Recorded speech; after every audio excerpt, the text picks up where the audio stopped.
لكننا نقول بالنسبة لتطويل الثياب قد وردت النصوص بتحريمه ومنعه، وأن تطويل الثياب ينقسم إلى قسمين: قسم يكون خيلاء وقسم يكون غير خيلاء.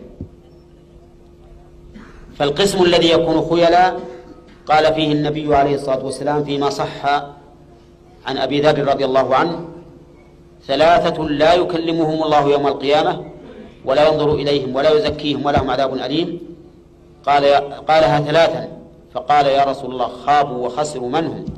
قال: المسبل والمنان والمنفق سلعته بالحلف الكاذب. فقال المسبل، لكن هذا الإطلاق قيد في الأحاديث الأخرى: من جر ثوبه خيلاء لم ينظر الله إليه. فالذي يكون عن الخيلاء وهو التعاظم والترفع والبهاء بالنفس، هذا لا يكلمه الله يوم القيامة ولا ينظر إليه ولا يزكيه وله عذاب أليم. القسم الثاني أن يكون غير خيلاء، فهذا قال فيه النبي عليه الصلاة والسلام: ما أسفل من الكعبين ففي النار، يعني ما نزل عن الكعبين فإنه في النار.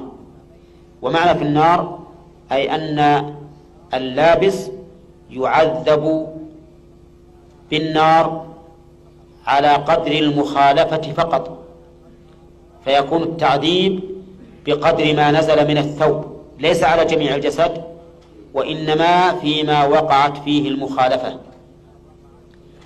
قد تقولون: كيف يكون العذاب بالنار جزئيا؟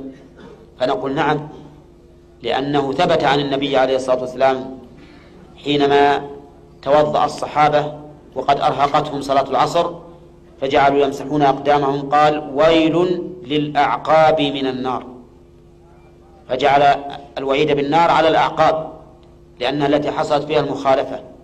فهكذا ما نزل من الكعبين ففي النار، لأن المخالفة حصلت فيه فيعذب بالنار على قدر ما خالف. فإذا قال قائل: لماذا لا تقيدون هذا الحديث بالحديث الآخر أن يكون خيلاء؟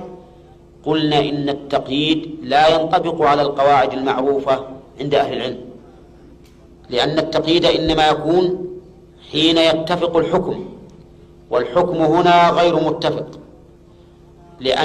لأن حكم من جر ثوبه خيلاء أن الله لا يكلمه ولا ينظر إليه ولا يزكيه وله عذاب أليم. أما حكم من جره غير خيلاء فإنه يعذب بالنار بقدر المخالفة فقط. فلما اختلف الحكمان صار تقييد أحدهما بالآخر ممنوعا. ويدل لذلك حديث أبي سعيد أن رسول الله صلى الله عليه وسلم قال: أزرة المؤمن إلى نصف ساقه، وما أسفل من الكعبين ففي النار، ومن جر ثوبه خيلاء لم ينظر الله إليه. وقد رواه الحاكم وجماعة من أهل العلم وصححه الحاكم. ففرق النبي عليه الصلاة والسلام بين الأمرين، وبهذا يعلم أنه لا يمكن حمل أحدهما على الآخر.